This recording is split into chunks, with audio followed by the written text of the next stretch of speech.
नमस्कार मेरे प्यारे बच्चों, कैसे हैं आप सभी। उम्मीद है आप लोग स्वस्थ होंगे और मस्त होंगे। तो स्वागत है आप सभी का फिर से एक और बार बुलडोजर सीरीज की एक और मजेदार सी क्लास में। हाँ भाई, तो हम विद्युत आवेश और क्षेत्र पढ़ रहे थे। आज हमारा एक और नया लेक्चर रहने वाला है। इसमें हमने पिछली क्लास में कूलम के नियम पर बेहतरीन तरीके से चर्चा कर रहे। अब कूलाम के नियम पर मैंने आपको कुछ क्वेश्चंस दिए थे आपको ट्राई करने के लिए।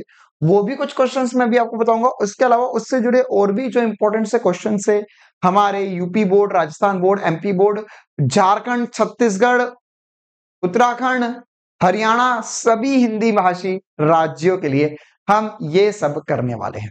साथ ही साथ इसके अलावा एक और इंपॉर्टेंट सी बात होने वाली है ना, पॉइंट नंबर 2, एक और इंपॉर्टेंट सी बात क्या होने वाला है सर। इसके अलावा मैं आप लोगों को कुछ नीट लेवल के क्वेश्चंस भी करवाऊंगा आज की क्लास में, है ना। तो तैयार है सभी। आज की क्लास में हमें केवल और केवल उदाहरण ही करने हैं। तो आज की क्लास जोरदार होने वाली है जिसमें हम करेंगे मोस्ट इंपॉर्टेंट क्वेश्चंस, है ना। मतलब कि यहां पर से आप मान सकते हो आज की क्लास में ना मोस्ट इंपॉर्टेंट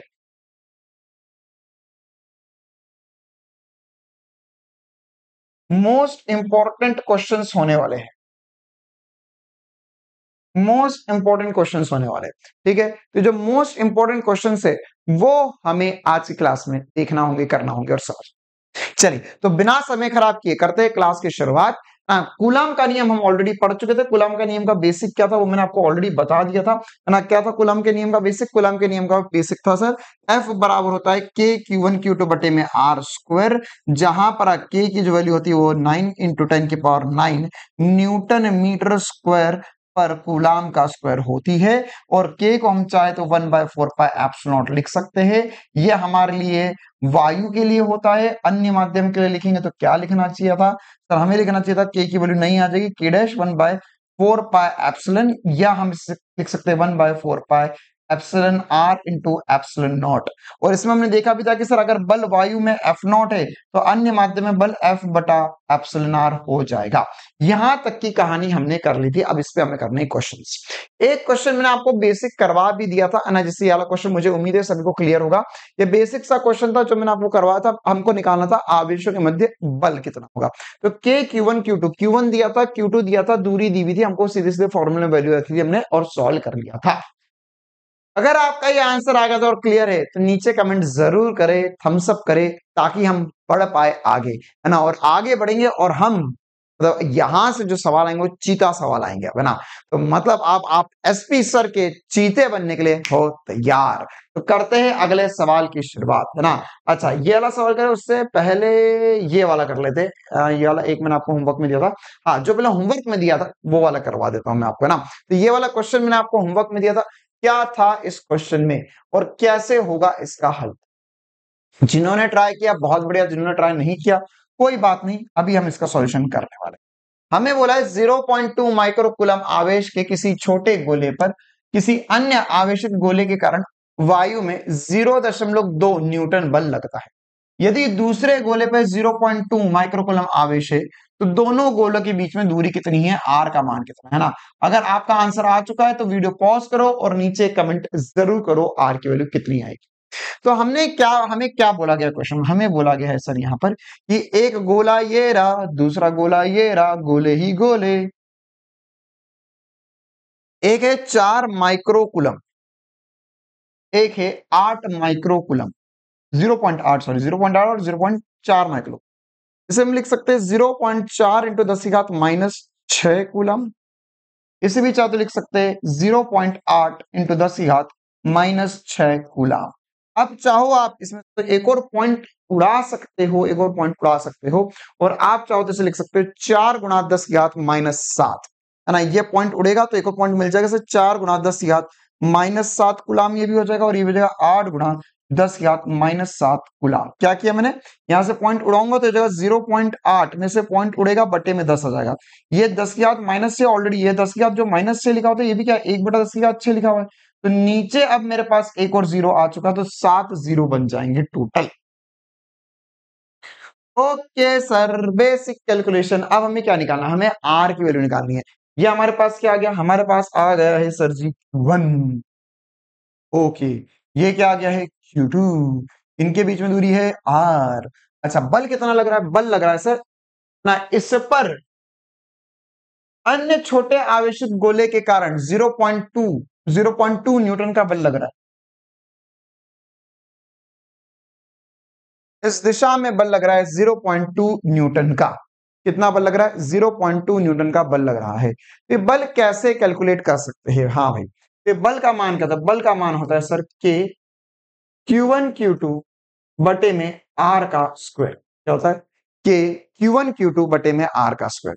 तो ये बल कितना होता है? ये बल कितना होता है? तो सर ये बल F का मान में लिख सकता हूं कितना? 0.2 9 इंटू 10 की पावर 9 के की वैल्यू आ चुकी है इंटू Q 4 इंटू 10 की पावर -7 इंटू 8 इंटू 10 की power -7 divided by R square. Divided by R square is all we need. R की वैल्यू चाहिए रे बाबा हमको। तो कैसे होगा सॉल्व? अब देखो, इस R स्क्वायर को इधर ले जाओ, 0.2 को नीचे ले आओ। Step number 1। स्टेप नंबर 2 में इस पूरे पे रूट चढ़ाना होगा। क्या चढ़ाना होगा? रूट चढ़ाना होगा। तो एक एक करके सॉल्व करते हैं। यहाँ पे R स्क्वायर को इधर भेज देंगे हम। ये हो जाएगा 9 इंटू 10 की पावर। अच्छा, आप चाहो तो हल्को हल्को सा सॉल्व कर लो। 9 और 4 को साथ में रख लो, इंटू 8 को साथ में रख लो, इंटू देखो 10 की घात 9 है या 10 की घात -7 है, 10 की घात -7 है, सब कुछ मल्टीप्लाई में है। सब कुछ मल्टीप्लाई में, तो मल्टीप्लाई में तो घात जुड़ जाएंगी। तो कितनी हो जाएगी? देखो 10 की घात 9 इंटू 10 की घात -7 इंटू 10 की घात -7। इसको क्या लिख सकते हो आप? ऑल इन ऑल आप लिख सकते हो 10 की घात 9। अच्छा, -7 -14 हो जाएगा। और -14 अगर आप इसमें जोड़ोगे तो कितना आ जाएगा सर? ये आ जाएगा 10 की घात -5। कितना आ जाएगा? 10 की घात -5 आ जाएगा। 10 की घात -5 आ जाएगा। क्लियर है मामला? तो ये सब कुछ मिला के हम लिख सकते हैं 10 की घात -5 अपॉन में ये नीचे ले आओ, 0.2 आ गया। क्या यहां तक की कहानी चमक रही है सभी को? क्या किया मैंने? बेसिकली 9 -7 को सॉल्व करके 10 की घात -5 लिख दिया। अच्छा सर, और क्या होगा अब आगे? अब इस पे लेना वर्गमूल। अच्छा, लेकिन सर एक और समस्या, ये 0.2 तो इसका भी पॉइंट हटाओ। तो ये क्या होगा सर? एक 0 ऊपर आ जाएगा, 10 आ जाएगा ऊपर मल्टीप्लाई। वैसे कि पॉइंट हटाओगे डिवाइड में जाना चाहिए, वो ऊपर घूम के मल्टीप्लाई में चले जाएगा। फिर से बोलता हूँ, पॉइंट हटाओगे डिवाइड में आना चाहिए, तो ऊपर घूम के मल्टीप्लाई में चला जाएगा। ओके सर जी, अब क्या करें हम? अब हमें यहां पर से R स्क्वायर की वैल्यू लिखनी होगी। तो या R की वैल्यू लिखनी होगी, तो R की वैल्यू आ जाएगी अंडर रूट में, अंडर रूट। देखो क्या बचा? 9 4 8। अच्छा सर, 9 इंटू 4 इंटू 8 बटे में 2। आप चाहते हो तो यहां से काट भी सकते हो ना इसे। और ये 10 की घात कितना बचेगा? देखो ये -5 है, 10 की घात 1 है, तो फिर से क्या है? पावर मल्टीप्लाई में तो पावर जुड़ जाएंगी। सर -4 बचेगा अल्टीमेटली। अच्छा, ये कट के हो गया 4, कट के 2 से 8 कटा 4 बचा। तो what is the final answer? Is the coming is the very good sir. देखो 9 का वर्गमूल 3 होगा इंटू 4 इंटू 4 2 बार है, तो वर्गमूल के बाहर आके 1 बार बचेगा। 10 की घात -4 है, तो 10 की घात -2 बचेगा। यह मीटर में आंसर आ चुका है। तो कितना लिखा हुआ है सर? लिखा हुआ है 12 इंटू 10 की घात -2 मीटर, या हम चाहे तो लिख सकते हैं 12 इंटू 10 की घात -2, या ये 2 पॉइंट इधर खसका दूं 0.12 मीटर, या आप चाहो तो इसे 12 सेंटीमीटर भी लिख सकते हो। Is the correct answer for this question. क्या ये सवाल बहुत ज्यादा डिफिकल्ट है? बिल्कुल भी नहीं। सबसे पहली बात तो ये आपको मन में ठानना होगा कि no sir, this question is not at all difficult. तो सर मेरी हवा क्यों पतली हो गई? क्योंकि तुझे गणित नहीं आता थोड़ा थोड़ा, है ना? तो हौले हौले गणित भी सीख लेगा, कोई दिक्कत वाली बात नहीं है। एसपी सर है साथ में, तो सब कुछ हो जाएगा लाइन से। देखो फिर से समझते क्या हुआ यहाँ पर। यहाँ पर एक आवेश है Q1, यहाँ पे एक आवेश है Q1, दूसरा आवेश है Q2। इनके मध्य दूरी है R। Q1 Q2 के मध्य दूरी है R, पहली बात। अच्छा, इस पे बल उस तरफ लग रहा है F बल, तो ये कितना हो जाएगा? ये इसका आवेश है 4 × 10 की घात -7, 0.4 माइक्रोकूलम था, तो 4 × 10 की घात -7 लिख दिया। इसका आवेश 8 × 10 की घात -7 कूलम में होएगा। अब बल निकालना है, तो बल क्या होगा? ये दोनों के क्यू वन क्यू टू बटे में आर स्क्वायर होगा। क्या होगा? के क्यू वन क्यू टू बटे में आर स्क्वायर होगा। अच्छा, तो एफ की वैल्यू कितनी है? एफ की वैल्यू सर 0.2, के की वैल्यू है, क्यू वन की वैल्यू है, क्यू टू की वैल्यू है आर का, ये रहा। तो आर स्क्वायर कितना होगा सर? आर स्क्वायर, तो ये उस तरफ चले जाएगा, यहाँ पर जो 9 इंटू 4 इंटू 8 इंटू -5, -5 कैसे आया? 9 -7 को सॉल्व किया तो -5 आया। 0.2 था, ये 0.2 इधर था, डिवाइड में गया, पॉइंट उड़ेगा, 10 आ जाए। 10 बहाने करके ले गए दिल, ले गए दिल, यहां पर से 10 उड़ा दिया। तो अब ये 10 की बात, -10 -5 1 और 10 बचेगा, 10 के बाद -4 बचेगा। अच्छा, 9 का वर्गमूल क्या आएगा?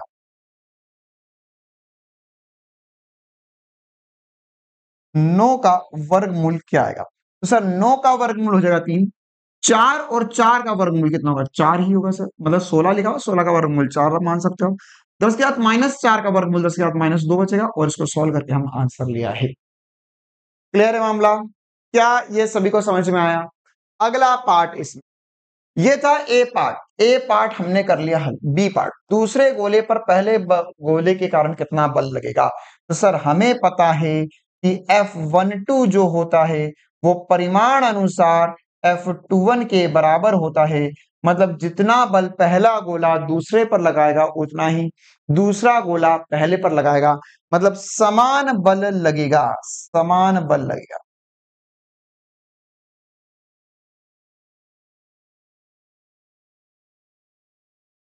समान बल लगेगा और विपरीत दिशा में लगेगा। हमें बताइए बल किस पे लग रहा है? 1 पे, तो F12 होगा सर इधर वाला बल, है ना, पिछली क्लासेस में भी हमने डिस्कस किया था। और इस पे बल कितना लग रहा है सर? इस दिशा में लग रहा है, कितना होगा सर ये बल? ये हो जाएगा सर F21। तो जितना बल पहला दूसरे पर लगाता है उतना ही बल दूसरा भी पहले पर लगाता है। तो यहाँ पर Q1 Q2 जो होगा वो F21 और F12 दोनों एक दूसरे पे समान और विपरीत दिशा में बल लगाए गए। यही न्यूटन की गति का तृतीय नियम होता है, क्या कि जितना बल पहला दूसरे पर लगा रहा है दूसरा भी पहले पर लगाता है।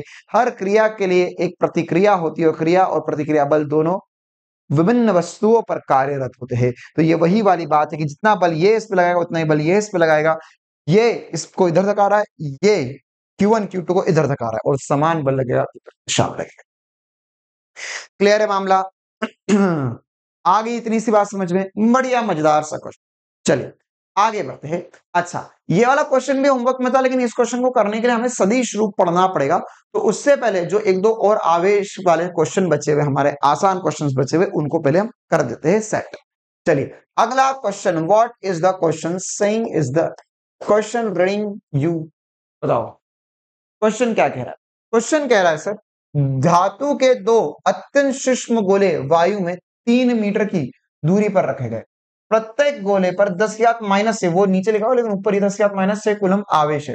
गोलों के बीच कार्यरत स्थिर विद्युत प्रतिकर्षण का मान क्या होगा? क्या ये आसान सा क्वेश्चन सॉल्व कर सकते हो सभी लोग? क्या ये इजी क्वेश्चन हो जाएगा? क्या दिया गया है क्वेश्चन में? देखो सबसे पहले ना डायग्राम बना लिया करो या लिख लिया करो कि क्या क्या दिया। दिस इज आवेश 1, आवेश 2। क्या है सर आवेश? 10 की घात -6 कूलाम, 10 की घात -6 कूलाम, है ना। तो प्रत्येक गोले पर इतना ही आवेश है। Q1 Q2 दोनों पे आवेश समान है, 10 की घात -6 कूलाम। इन दोनों के बीच की दूरी कितनी है? 3 मीटर है। इन दोनों के बीच की दूरी कितनी है? 3 मीटर है। अच्छा, तो इनमें प्रतिकर्षण बल का मान क्या आएगा? मतलब ये इसे इस दिशा में प्रतिकर्षित करेगा, ये इसे इस दिशा में प्रतिकर्षित करेगा। क्यों सर? क्योंकि बोथ आवेश, दोनों आवेश पॉजिटिव पॉजिटिव, तो अगर दोनों आवेश पॉजिटिव पॉजिटिव तो एक दूसरे पर प्रतिकर्षण का बल लगाएंगे। अच्छा सर, कितना आएगा ये प्रतिकर्षण का बल? आओ मिलकर निकाले। तो सर ये बल लिख सकते हैं हम, formula, what is the formula? F बराबर के Q1 Q2 बटे में R का स्क्वायर। हाँ देखो, डरो मत, घबराओ मत, कॉपी पे पेन चलाओ, सीधी बात है। फिजिक्स को जो देखेगा, है ना, मतलब देखो फिजिक्स कैसा है, फिजिक्स सब्जेक्ट कैसा है, फिजिक्स में महारत हासिल बच्चे पूछते सर हमें भी आपके जैसा दिमाग दे दो फिजिक्स में, हमें भी बहुत अच्छा करना है फिजिक्स में। तो देखो फिजिक्स ऐसा है, कैसा है फिजिक्स सब्जेक्ट? अगर मान के चलो फिजिक्स जो है ना, उसको अगर तुम कॉपी पे पेन लगाओगे, बढ़िया तरीके से सॉल्व करोगे, अच्छे से क्वेश्चन में घूमोगे, हाथ पांव पटकेंगे, तो ये छोटा सा बंदर दिखेगा, फिजिक्स। लेकिन अगर मान के चलो तुमने सोचा कि हम फिजिक्स को बिठा देते हैं इधर, हम देखेंगे, लेट लेट कर देखेंगे, लेट लेट कर पढ़ेंगे, या हमने ऐसा पढ़ने की कोशिश करी, हा हमने तो कॉपी उठा लेते, हाँ, एफ बराबर के वन के टू बटा आर स्क्वायर होता है, एफ के की वैल्यू 9 होती है, 1/4 पावर एप्सिलॉन नॉट के बराबर होता है। अगर ऐसा रटने की कोशिश करी या कॉपी पे पेन नहीं चलाया, तो ये जो बंदर है, छुटकू सा बंदर, ये विराट रूप कर लेगा, है ना, ये अपना विराट रूप ले आएगा, और ये फिर और बड़ा होता जाएगा, और बड़ा होता जाएगा, और बड़ा होता जाएगा, और फिर ये बंदर जो है तुम्हारे मजे ले लेगा और तुम्हें नचाएगा, फिर ये तुम्हें नचाएगा, है ना, एकदम गोरिल्ला बन जाओगे, अब आजा, हाँ फिजिक्स पढ़ेगा तो ये तुम्हें डराएगा, और ज्यादा डराएगा। तुम जितना कम पेन चलाओगे, ये उतना विराट रूप हासिल करता जाएगा, और विराट बनता जाएगा, और फिर तुम्हें देखेगा, हाँ भाई चल निकल अब यहां से, ठीक है, और फिर तुम जिंदगी भर रोते रह जाओगे कि अरे सर मेरे तो ये नहीं हुआ, मेरे तो नीट में फिजिक्स में नंबर नहीं आए, मेरे तो बोर्ड में फिजिक्स में नंबर नहीं आए, सर मेरा फिजिक्स से डर लगता है। क्यों? क्योंकि डर तुमने खुद बढ़ाया, तुमने खुद मेहनत नहीं करी, तुमने खुद अपने पैर पे कुल्हाड़ी मारी है, तुमने वो जो बंदर छोटा था उसे बड़ा होने दिया, और उसने तुम्हें फिर नचाया, और जोरदार तरीके से नचाएगा फिर वो। तो अब ये बात तुम पे निर्भर करती है कि क्या करना है तुम्हें आगे। हाँ भाई, तो के Q1 Q2 बटे में आर स्क्वायर, के की वैल्यू कितनी है, 9 इंटू 10 की पावर 9, Q1 कितना है 10 की पावर -6, Q2 कितना है 10 की पावर -6, बटे में दूरी, दूरी क्या है सर 3 मीटर, 3 का स्क्वायर, ये आंसर आएगा। तो कितना आएगा, देखो एकदम आसान होता है यार ये सब कुछ। कितना होगा, 3 का स्क्वायर 9 होता है, तो देखो ये हो जाएगा 9 इंटू 10 की घात -9, देखो 10 की घात ये 9 लिखा हुआ है, 10 की घात -6 -6 -12 बन गया है, बटे में 9 का स्क्वायर 3 हो गया, 9 से 9 कट गया, तो ये कितना हो जाएगा, ये जो वैल्यू आएगी, आएगी 10 की घात -3 न्यूटन आएगी, 10 की घात -3 न्यूटन आएगी। 9 और -12 मिलकर -3 बचाएंगे, है ना, आपको ऐड करना होगा, जोड़ना होगा, तो 9 और -12 मिलकर -3 बचाएंगे, बस आ गया। काहे लगे हो चक्कर में, देखो यदि गोले को उतनी ही दूरी पर जल है जिसका परावैद्युतांक 80 है, परावैद्युतांक मतलब एप्सिलॉन आर, अच्छा जहां पर आप लोगों ने आपेक्षित विद्युतशीलता लिखी हुई है, कॉपी के पन्ने पलटाओ, है ना, जहां पर आपने आपेक्षित विद्युतशीलता लिखी है, आपेक्षित विद्युतशीलता,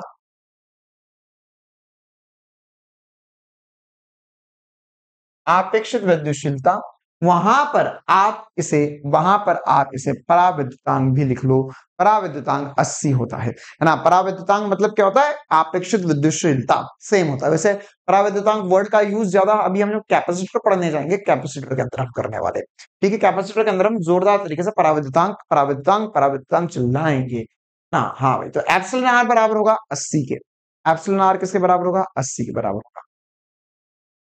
तो यहां पर आपेक्षित विद्युतशीलता क्या होगी सर, ये भी एप्सिलॉन आर है, 80 है मतलब। अच्छा, तो इनके मध्य प्रतिकर्षण बल का मान क्या होगा, मतलब क्या कहना चाह रहा है कि अगर आपने इन दोनों गोलों को पानी में डुबो दिया तो अब बल कितना लगेगा, अगर आपने पानी में डुबो दिया तो बल कितना लगेगा। सर हमें पता है अन्य माध्यम में, है ना, ये हमारा ए पार्ट हो गया, अब बी पार्ट कर रहे हैं। अन्य माध्यम में बल जो होता है वो एफ नॉट बटा एप्सिलॉन आर हो जाता है, मतलब वायु में बल बटा 80 आंसर आ जाएगा। तो वायु में बल पता है हमें, बिल्कुल सर, वायु में बल कितना है, वायु में बल है 10 की घात -3 बटे में 80, ओके सर जी, ओके सर जी। तो या आप इसे 1/8 इंटू 10 की घात -4 लिख सकते हो।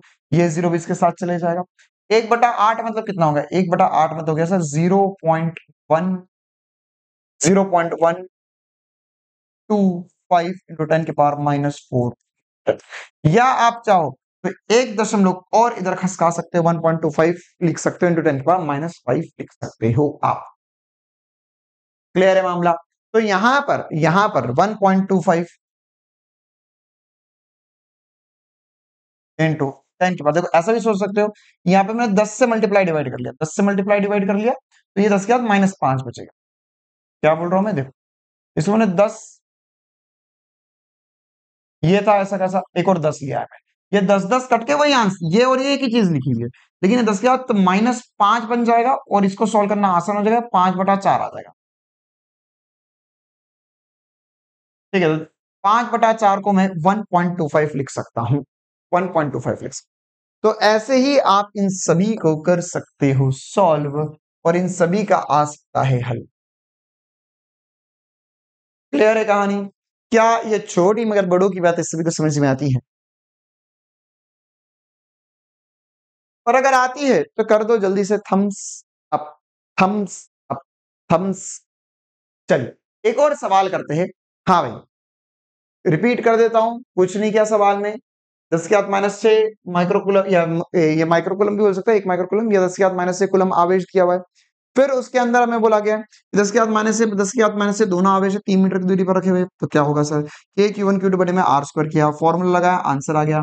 अन्य माध्यम में वायु के माध्यम का बल बटे में एप्सिलॉन r होता है, डिवाइड कर दिया, कहानी खत्म, पैसा। क्लियर है? चलिए, ओके ओके ओके। एक और क्वेश्चन करते हैं, एक और क्वेश्चन।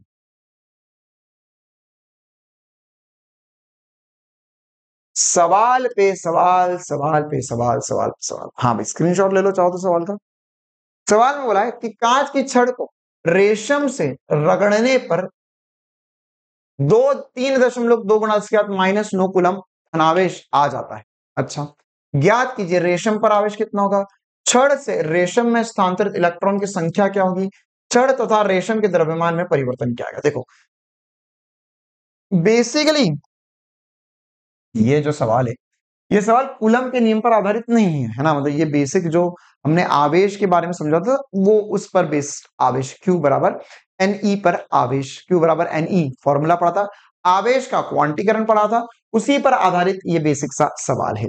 ठीक है, अच्छा अभी क्या चक्कर है देखो ध्यान से ना, रेशम का कपड़ा और कांच की छड़, अगर मेरे पास एक कांच की छड़ है और एक मेरे पास रेशम का कपड़ा है, अगर मैं इसे घिसता हूं, अगर मान के चलो कांच की छड़ है और ये रेशम का कपड़ा, तो अगर मैंने इसे घिसा आपस में, तो घिसने से क्या होता है? घर्षण द्वारा देखो क्या होता है, आवेश एक वस्तु से दूसरी वस्तु पे स्थानांतरित हो जाता है, मैंने पहले भी आपको समझाया था। ठीक है, देखो क्या होता है, आवेश स्थानांतरण की 3 विधियां होती है, एक होता है घर्षण, एक होता है चालन, एक होता है प्रेरण।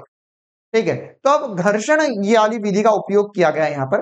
तो घर्षण में क्या होता है कि अगर एक वस्तु दूसरी वस्तु पर हम घिस रहे, जैसे मैंने आपको एग्जांपल बताया था, स्केल को अगर आप बालों से घिसोगे, स्केल को आप बालों से, सूखे बालों से घिसोगे स्केल को, और पेपर के टुकड़ों के पास ले जाओगे, तो वो आकर्षित होंगे। क्यों? क्यों आकर्षित हो रहे? क्योंकि सर वहां पर बाल बाल बाल बाल बाल बाल और स्केल के मध्य घर्षण हुआ है। तो घर्षण के कारण क्या होता है, ये भी एक इंपॉर्टेंट थ्योरेटिकल क्वेश्चन है, ध्यान से सुनना मेरी बात को। मैं आपको क्वेश्चन जो है वो बोल के, मतलब उसका सॉल्यूशन कैसे करना होता है वो बोल के बता रहा हूं, चाहो तो कॉपी में लिख लो, है ना। क्या घर्षण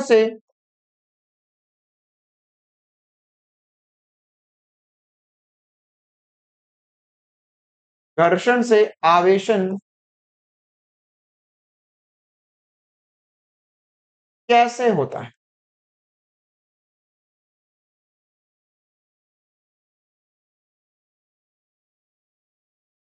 घर्षण से आवेशन कैसे होता है, ये थ्योरेटिकल क्वेश्चन आपसे पूछ सकते हैं। तो क्या लिखेंगे इसका जवाब? जब भी घर्षण होता है, एग्जाम्पल के लिए रेशम का कपड़ा और कांच की छड़, तो जब भी घर्षण होता है तो घर्षण के कारण क्या होता है, जैसे एक रेशम का कपड़ा है और ये हमारे पास कांच की छड़ है। ठीक है, तो एक कपड़े पर जैसे ही हम छड़ को घिसते हैं तो उसमें हम ऊर्जा दे रहे हैं। क्यों? क्योंकि जब हम घिसते हैं सर तो हम कार्य कर रहे ऐसा आप ये समझो ना यार। अगर मान के चलो आपने ये दोनों हाथों को ऐसे बहुत देर तक घिसा और बहुत तेज घिसा, क्या होगा सर? हाथ गर्म हो जाएंगे। क्यों गर्म हो जाते हैं? क्योंकि सर जब हम हाथ एक दूसरे पर घिसते हैं तो घर्षण होता है, और एक घर्षण से ऊर्जा उत्पन्न होती है। क्या उत्पन्न होती है? ऊर्जा उत्पन्न होती है। तो ये क्या हुआ? घर्षण द्वारा सर हमारे हाथ गर्म हो गए हैं। तो इसी प्रकार से जब ये रॉड को हम घिसेंगे किसी कपड़े पर तो वहां पे घर्षण होगा, जिसके कारण ऊर्जा उत्पन्न होगी। और अगर ऊर्जा उत्पन्न होगी मेरे प्यारे, ऊर्जा उत्पन्न होगी तो ये जो ऊर्जा होगी, यह ऊर्जा इलेक्ट्रॉन को मिल जाएगी, और इलेक्ट्रॉन एक वस्तु से दूसरी वस्तु पर चले जाएगा। तो क्या लिखना है इसका जवाब? फिर से सुन लो, घर्षण के द्वारा आवेशन कैसे हो सकता है? कक्षा 12वीं में आ चुके हो, इतने समझदार हो आप कि अगर आपको कुछ दो स्टेटमेंट बोले जाए तो याद रखकर आप कॉपी में लिख सकते हो। क्या लिखेंगे हम? कि जब भी घर्षण होता है तो घर्षण में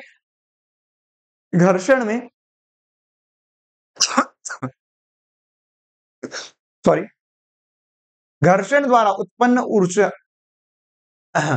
घर्षण द्वारा उत्पन्न ऊर्जा या ऊष्मा इलेक्ट्रॉन प्राप्त करके एक वस्तु से दूसरी वस्तु पे स्थानांतरित हो जाते हैं, और इलेक्ट्रॉन के इस स्थानांतरण के कारण ही वस्तु आवेशित हो जाती है ना। इलेक्ट्रॉन स्थानांतरित हो जाते हैं ऊर्जा प्राप्त करके, और इसके कारण ही क्या होगा? इसके कारण ही वस्तु आवेशित हो जाती है।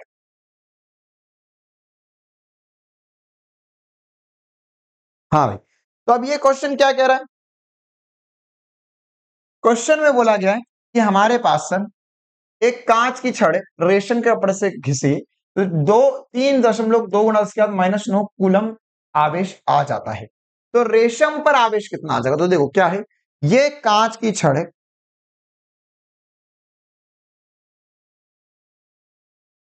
और मान के चलो ये रेशम का कपड़ा है जिसके ऊपर से घिसी है। अच्छा, मुझे उम्मीद है सबको समझता है ना रेशम का कपड़ा क्या होता है।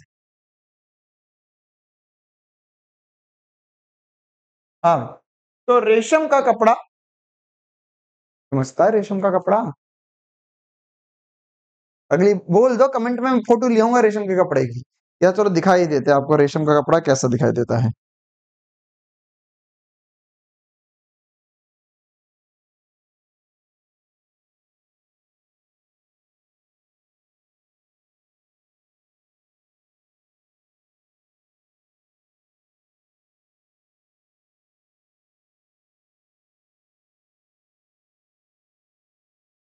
है ना? ये ऐसा देखो, ऐसा बहुत सिल्की सा होता है, बहुत सिल्की सा होता है ना? रेशम का कपड़ा, या आप इसे सिल्क बोल सकते हो, है ना? तो सिल्क या रेशम जो होता है वो क्या होता है? बहुत सिल्की सा कपड़ा होता है, बहुत चिकना सा कपड़ा होता है।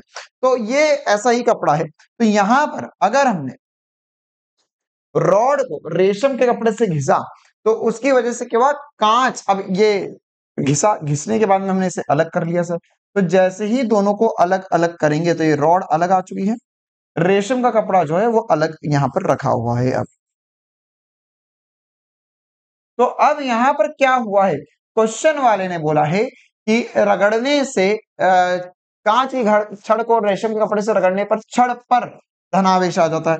तो छड़ जो है वो धनावेश तो हो चुकी है, तो इसका मतलब क्या है सर? छड़ से इलेक्ट्रॉन निकल के रेशम के कपड़े पर चले गए हैं, तो रेशम का कपड़ा क्या हो जाएगा सर? रेशम का कपड़ा ऋणावेशित हो जाएगा, है ना? रेशम का कपड़ा ऋणावेशित हो जाएगा। और कितना आवेश आएगा उस पे? कॉमन सेंस की बात कि जब दो वस्तुओं को घिसेंगे तो एक से इलेक्ट्रॉन निकले दूसरे पर गए, तो जितने इससे कम हुए उतने इस पे बढ़ गए।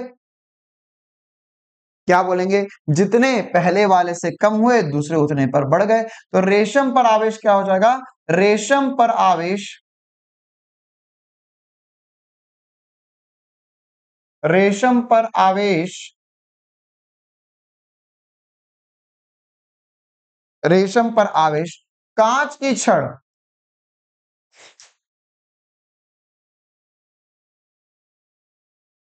के समान ही होगा, के समान और विपरीत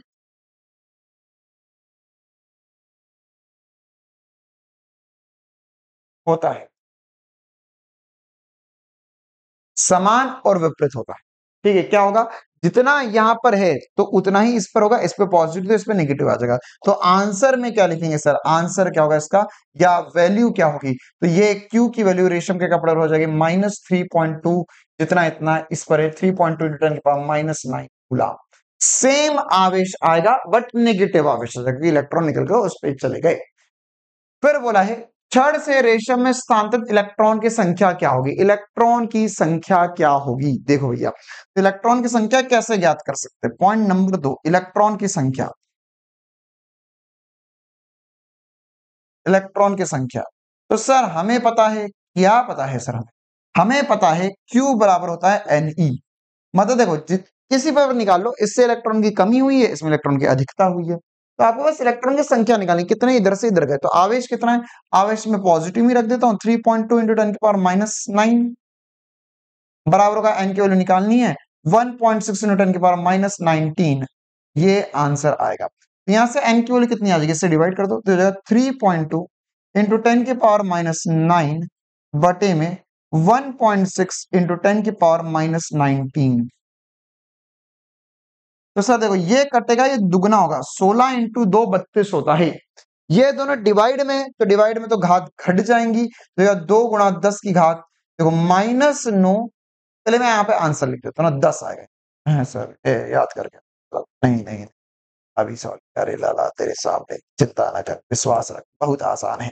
9 -9 और 19 लिखा हुआ है, तो कितना हो जाएगा, ये -10 सॉरी +10 आ जाएगा, 10 की घात 10 n का मान आ जाएगा, इतने इलेक्ट्रॉन निकले। एक बार देखो कैसे कैलकुलेशन किया मैंने, कैसे कैलकुलेशन किया ये मैंने, ये लिखा हुआ है मेरे पास 10 की घात -9 डिवाइडेड हो जाएगा 10 की घात -19, तो क्या आ जाएगा सर यहाँ, सर यहाँ पर आ जाएगा 10 की घात -9 डिवाइड में तो घात माइनस हो जाती है, माइनस -19 माइनस माइनस हो जाएगा प्लस, तो 9 19 -9 10 बचेगा। ये क्या लिखा है, ये अगर a की घात m बटे में a की घात n होता है, ये कर सकते हैं a की घात m-n कर सकते हैं ना, घात घट जाती है अगर आधार समान हो और डिवाइड में हो, मल्टीप्लाई में होंगे तो घात जुड़ जाएगी, बस इतनी सी कहानी है। हटा दूं, हटा दूं,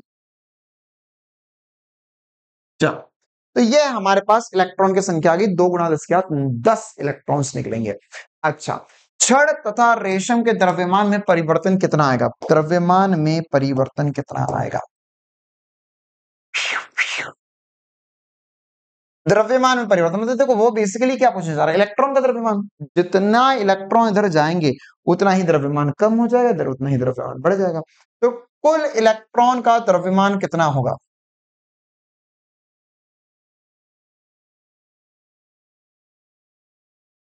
कुल इलेक्ट्रॉन का द्रव्यमान कितना आएगा सर, एक इलेक्ट्रॉन का द्रव्यमान है सर 9.1 × 10⁻31 n2, ये कितना आ गया 2 × 10 की घात 10, बस कहानी खत्म, पैसा आ जाए, इतने इलेक्ट्रॉन निकले हैं तो उससे मल्टीप्लाई कर दिया हमने, तो क्या आएगा सर, ये सर मल्टीप्लाई करने पे आ जाएगा 18.2।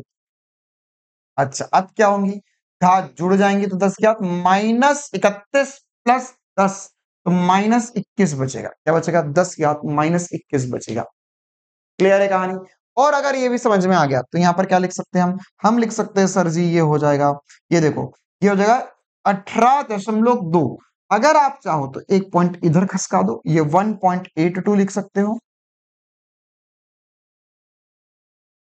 तो यहां पर कितना बचेगा, देखो मैंने अल्टीमेटली आप ऐसा सोचते ना कि मैंने एक पॉइंट है ना इधर की तरफ गया, मतलब क्या किया, मैंने यहां पर इसमें, अच्छा देखो एक और एक एसपी स्टार सिखा देता हूँ यार आज में तुम्हें ना, कि ये सर ये पॉइंट इधर उधर उधर इधर कैसे ले जाते हैं,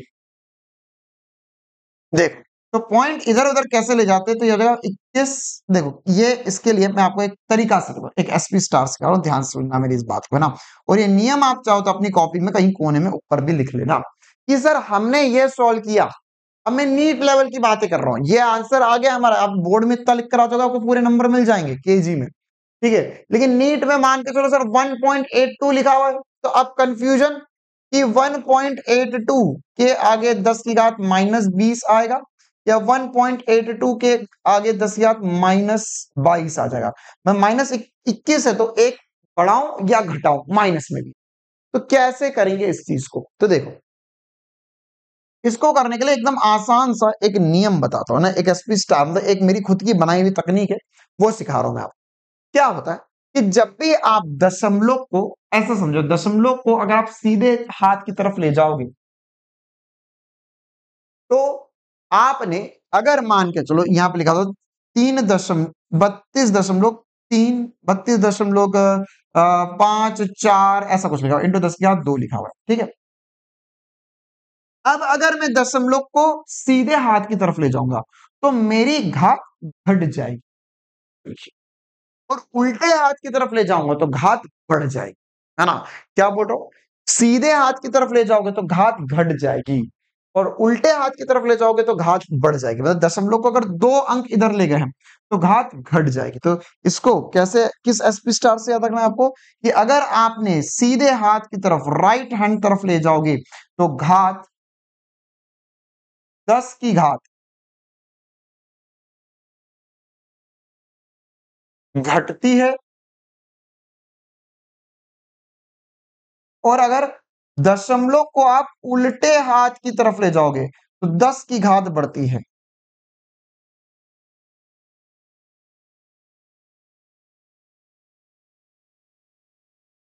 10 की घात बढ़ती है, ठीक है। जैसे एग्जाम्पल से मैं इसको समझाता हूं आपको। अगर मान के चलो आपने सोचा होता कि सर मैं इस पॉइंट को उड़ाकर यहां लगा दू, 2 अंक आगे लगा दू, तो 32.5 4 इंटू 10 की घात, 2 अंक इधर ले गए आप तो इसमें से पावर में से 2 माइनस कर, तो सर ये तो 0 बचता। हाँ बिल्कुल, ये यही आंसर आता। ये क्या लिखा, 3.54 इंटू 10⁻², जो लिखा हुआ 3254 लिखा हुआ है, 3254 लिखा हुआ है। अगर आपका मन करता कि सर मैं जो है इसमें एक दशमलव इधर ले आऊं, सर एक पॉइंट इधर ले आऊं, तो जब 10 की घात 3 उल्टे हाथ की तरफ ले जाओगे तो 1 बढ़ जाएगा, तो 2 + 1 3 हो जाता। तो मैं इसे लिख सकता 3.254 इंटू 10 की घात 3। क्लियर, ये एग्जाम्पल है जिससे आप समझ सकते हो ये कहानी को। तो अब यहां पर हमारे पास ये एक एग्जाम्पल था, ठीक है, जिससे आप इस चीज को समझ सकते हो। तो अब अगर मैं इसे 1 दशमलव के रूप में लिखना चाहता हूं, 1.8 के रूप में लिखना चाहता हूं, तो क्या आएगा मेरा आंसर, देखो यहां पर मैं चाहूं तो इसे लिख सकता हूं 1.82 गुणा 10 की घात। कितना लिखना होएगा, कितना लिखना होगा, कहां ले जा रहा हूं सर, उल्टे हाथ की तरफ 1 अंक खसका रहे हो आप, तो आपके नियम के हिसाब से घात बढ़ जानी चाहिए। तो -21 में एक जोड़ेंगे तो -20 आ जाएगा, -21 में एक जोड़ेंगे तो -20 आ जाएगा, -21 में एक जोड़ेंगे तो -20 आ जाएगा। आई बात समझ में, -21 में एक जोड़ेंगे तो -20 आ जाएगा। -21 में ये एक दशमलव इधर जा रहा है तो एक संख्या खसकाई आपने दशमलव की, तो +1 करना पड़ेगा, क्योंकि उल्टे हाथ की तरफ जाओगे जितनी संख्या दशमलव की खसकाओगे तो उतना जोड़ना पड़ेगा, सीधे हाथ की तरफ उतना घटाना पड़ेगा। उसको ऐसा एसपी स्टार से याद रख सकते हो कि आप जिंदगी में सीधा काम करोगे तो आपके माथे पे जो टेंशन है वो कम हो जाएगा। उल्टा काम करोगे, अभी आपका समय है फिजिक्स पढ़ने का, लेकिन आप लगे हुए हो मैसेजिंग करने में, आप लगे हो रीले चलाने में, तो रीले चलाओगे, मैसेजिंग करोगे, इधर उधर बातें करोगे, कोई मिल जाए बात करने के लिए ऐसा सोचोगे, कई दोस्तों के साथ घूमने की बात करोगे, तो काम उल्टा कर रहे हो, घात बढ़ती जाएगी, टेंशन बढ़ता जाएगा, 4 दिन बाद, 8 दिन बाद, 1 महीने बाद, 2 महीने बाद और ज्यादा टेंशन बढ़ जाएगा, जीवन में समस्या बढ़ जाएगी। लेकिन अगर आप सीधा काम करोगे कि हाँ सर अभी कक्षा 12वीं है, अभी ही इंपॉर्टेंट समय, अभी मुझे अच्छे से पढ़ना चाहिए, सारी चीजें बढ़िया से करना चाहिए, तो टेंशन कम होता जाएगा धीरे धीरे। ठीक है, चल, ओके। हाँ भाई, तो ये सारी कहानी हमारी हो चुकी है। अच्छा, अब इसके अलावा एक और छोटी सी प्यारी सी हेडिंग डालेंगे। पहले हम लिखेंगे कूलाम का नियम। अभी हमने कूलाम का नियम पढ़ रखा है, ये कूलाम का नियम पढ़ रहा है। अभी कूलाम का नियम और बेसिक कूलाम का नियम था। अब कूलाम का नियम सदिश रूप में क्या होता है, कूलाम का नियम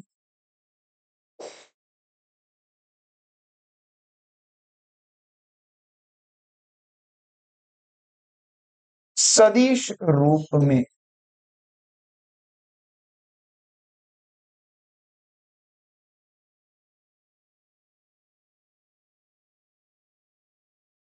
देखो अब ये जो मैं बताने जा रहा हूं ये आपको ऐसा कैसा सवाल आ जाएगा कि कूलाम का नियम सदिश रूप में बताइए 2 नंबर 3 नंबर का।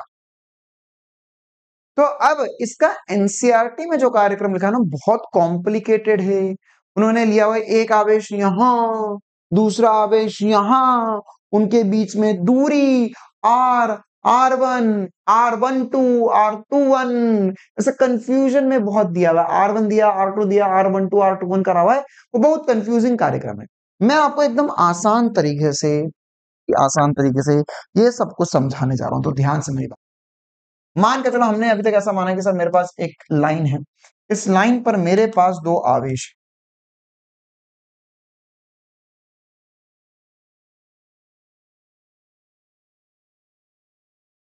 तो ये आवेश जो है वो Q1 आवेश था। मैं कैपिटल Q1 बोल दूं कोई बात नहीं यार, उससे कोई फर्क नहीं पड़ता। ठीक है, अच्छा। अब मुझे सदिश रूप में मतलब क्या होता है, इसका मतलब क्या, मुझे बल का परिमाण पता है K Q1 Q2 बटे में R स्क्वायर होता है। मुझे दिशा के साथ लिखना है कि किस और लग रहा है, इस और लग रहा है, इस और लग रहा है, किस और बल लग रहा है और क्या कार्यक्रम चल रहा है ये लिखना होगा। ठीक है, दिशा के साथ लिखना होगा। तो दिशा के साथ कैसे लिख सकते हैं हम, देखो यहां पर पहले तो हमें एक दिशा बनानी पड़ेगी। तो हमने बोला कि सर यहां से ये जो आर है, ये डॉट डॉट डॉट डॉट करके जो लाइन है, ये इस दिशा में मान लो, यहां से इस दिशा में मान लो, और इसे मैंने बोल दिया ये आर सदिश है। मतलब मैंने बोला इस दिशा में देखो कोई ना कोई कहीं ना कहीं से दूरी मापोगे ना यार। आप या तो यहां से माप लो इस दिशा में, या तो यहां से इस दिशा में माप लो, दूरी मापना पड़ेगी आपको। अरे मेरे प्यारे, एक आवेश ये रहा, एक आवेश ये रहा, तो अब क्या हुआ, इस दिशा में दूरी होगी आर। तुझे इधर से अच्छा लगता तो इधर से माप ले आर, तुझे और कहीं से लगता अच्छा और कहीं से माप, लेकिन और कहीं से मापेगा तो चीजें और कॉम्प्लिकेटेड हो जाएगी। तो इसलिए मैंने बोल दिया कि यहाँ पे ये दूरी है आर। देखो अब अगर मुझे इस पे बल लिखना है तो ये अभी के लिए मैंने बोला ये भी पॉजिटिव आवेश, ये भी पॉजिटिव आवेश, तो इस पे बल कितना आएगा, किस पे बल सर, इस पे बल, तो इस पे बल, अरे अरे अरे अरे अरे, इस पे बल कितना आएगा, तो सर ये बल होगा F21। अब मेरे को लिखना है सदिश रूप, है ना, मेरे को कैसे लिखने का है, सदिश रूप, दिशा के साथ F21 बल सदिश रूप में लिखना होगा। तो ये कैसे लिख सकता हूं, कितना लिख सकता हूं F21। तो F21 बल जो होगा वो क्या होगा, देखो ये होगा सर K Q1 Q2 बटे में R का स्क्वायर, इतना तो होगा ही होगा। ठीक है, F यह होगा K Q1 Q2 बटे में R का स्क्वायर होगा ही होगा। अच्छा, साथ ही साथ इसकी दिशा क्या होगी, साथ ही साथ इसकी दिशा क्या होगी, तो इसकी दिशा कैसे लिखेंगे, इसकी दिशा जो होगी वो आर दिशा जो है एफ की दिशा में ही होगी। ये एफ जो है वो आर की दिशा में, इधर ही दिशा में बल लग रहे, इसलिए मैं लिखूंगा यहाँ पे ये हो गया है sir R cap, R cap. अच्छा, दिशा कैसे चिन्हित करते हैं, सदिश में अगर आपको दिशा चिन्हित करनी तो देखो कोई भी एक सदिश होता है, तो सदिश में 2 चीजें,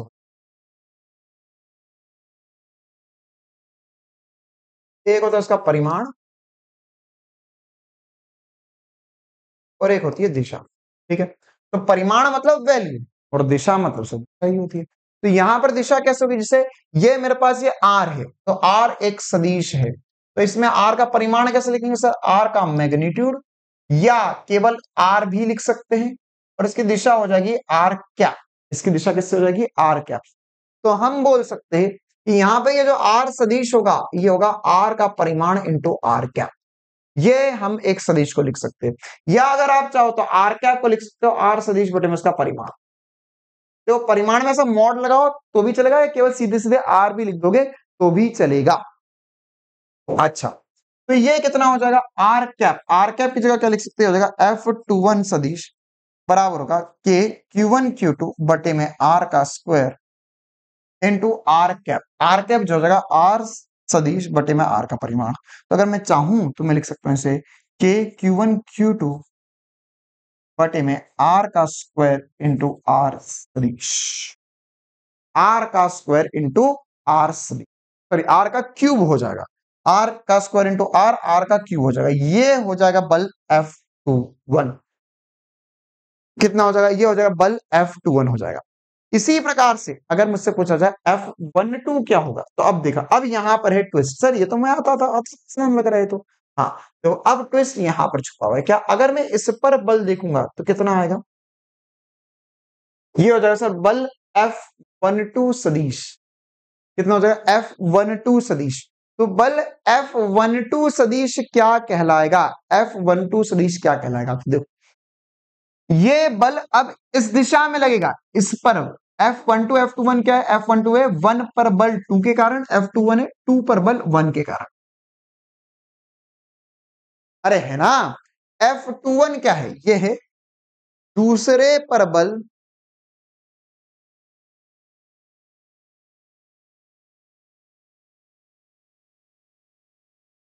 पहले के कारण, या पहले आवेश के कारण, और पहले पर बल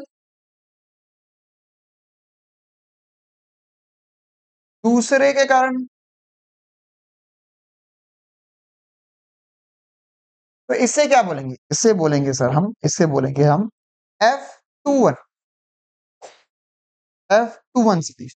तो F21 सदिश कहां आएगा, देखो ये वैल्यू होगी के, देखो होगा उतना ही के Q1 Q2 बटे में आर स्क्वायर। अब है चक्कर यहां पर, लॉलीपॉप चक्कर। क्या कि सर ये बल इस तरफ लग रहा था, अब ये बल इस तरफ लगेगा, है ना। तो एक बल इधर लग रहा है, दूसरा बल इधर लगेगा, है ना। ओके सर, तो ये दूसरा बल दूसरी तरफ, लॉलीपॉप की डंडी में एक ही तरफ चॉकलेट होती है, दूसरी तरफ कुछ नहीं होता। तो वैसे ही यहां पर इस तरफ अगर मैंने ले लिया ऑलरेडी, इस तरफ मैंने ऑलरेडी ले लिया, तो ये बल और ये आर की दिशा एक हो गई। अब उल्टी तरफ थोड़ी ना सेम होगा यार, दोनों तरफ अलग अलग कार्यक्रम होता है। तो दूसरी तरफ क्या होगा, दूसरी तरफ सर अब मुझे माइनस आर सदिश लिखना पड़ेगा, या माइनस आर कैप लिखना। क्यों माइनस आर कैप लिखना पड़ेगा मुझे, क्योंकि आर सदिश इस दिशा में, बल इस दिशा में लग रहा है, दूसरी दिशा में। तो ये हो जाएगा के Q1 Q2 बटे में R square into R cap की जगह क्या लिख सकते हैं, आर सदिश बटे में आर। ठीक है, तो R into R, R cube हो जाएगा, तो हो जाएगा के Q1 Q2 इंटू आर सदिश बटे में आर क्यूब, बटे में आर क्यूब, एक नेगेटिव चिन्ह के साथ। क्या आएगा, एक नेगेटिव चिन्ह के साथ। तो इससे हमें एक और बात प्रूव भी होती है, क्या, देखो अगर आपको आता है बोर्ड एग्जाम में लिखना, तो जो सब कुछ बोर्ड पे लिखा हुआ है मैंने पूरा का पूरा आपको लिखकर आना पड़ेगा। इससे एक और बात पता चलती है कि F21 सदिश जो है वो बराबर है माइनस F12 सदिश के। देखो ये के Q1 Q2 बटे में आर क्यूब इंटू आर सदिश था, ये माइनस के Q1 Q2 अपॉन में आर क्यूब इंटू आर सदिश है, ये इसका नेगेटिव है, तो इसलिए एक नेगेटिव साइन भी आया है यहाँ पर। और दूसरी बात हम चाहते से लिख सकते हैं सर, F21 प्लस F12 बराबर होगा जीरो के, बराबर होगा जीरो के, इस तरफ आ गया। तो ये वही वाली बात लिखी है, क्या कि पहला पल जितना दूसरे पर लग रहा हो उतना ही दूसरा पहले पर लग रहा है, दोनों विपरीत दिशा में लग रहे हैं और परिमाण अनुसार समान है। इनकी वैल्यू वैल्यू परिमाण देखूंगा तो F21 का परिमाण बराबर होगा F12 के परिमाण, परिमाण अनुसार दोनों समान होंगे। क्लियर है मामला। क्या इतनी बात सभी को बहुत ही जोरदार तरीके से चमकती है ना। ये जो मैंने समझाया कूलम का सदिश रूप इंपॉर्टेंट था, एक बार फिर से देख लो कैसे समझते इस चीज को, है ना। यहाँ पे आर सदिश इस तरफ होगा, तो पहले वाले पे बल जो, दूसरे वाले पे बल जो लगेगा पहले वाले के कारण, वो आर की दिशा में ही रहेगा, तो के Q1 Q2 बटे में आर क्यूब इंटू आर सदिश आएगा, ये सदिश रूप में होता है। और अभी तक हम जो लिखे थे के Q1 Q2 बटे में आर स्क्वायर, वो परिमाण था। F21 जो होगा वो माइनस विपरीत दिशा में होगा, ठीक है, माइनस के Q1 Q2 बटे में आर क्यूब इंटू आर सदिश होगा, है ना। अच्छा, इसके अलावा एक और इंपॉर्टेंट सी बात कि ये सवाल कैसे आएगा, सवाल यही आएगा कि कूलाम के नियम का सदिश रूप लिखिए, तो सदिश रूप में आपको ये सब कुछ लिख कर आना पड़ेगा, और जो शब्द मैंने बोले वो भी लिखने पड़ेंगे यहाँ पर। जितना बल पहला दूसरे पर लगा रहा है उतना ही दूसरा पहले पर लगाएगा, और न्यूटन के गति के तृतीय नियम का थर्ड लॉ, तृतीय नियम या न्यूटन की गति का तृतीय नियम का अनुसरण कर रहा है ये।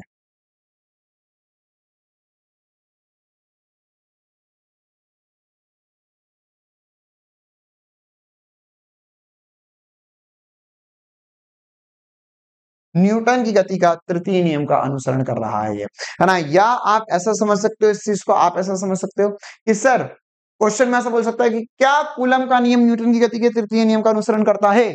हाँ, कैसे सिद्ध कीजिए, तो ये पूरा सदिश रूप सिद्ध करना पड़ेगा।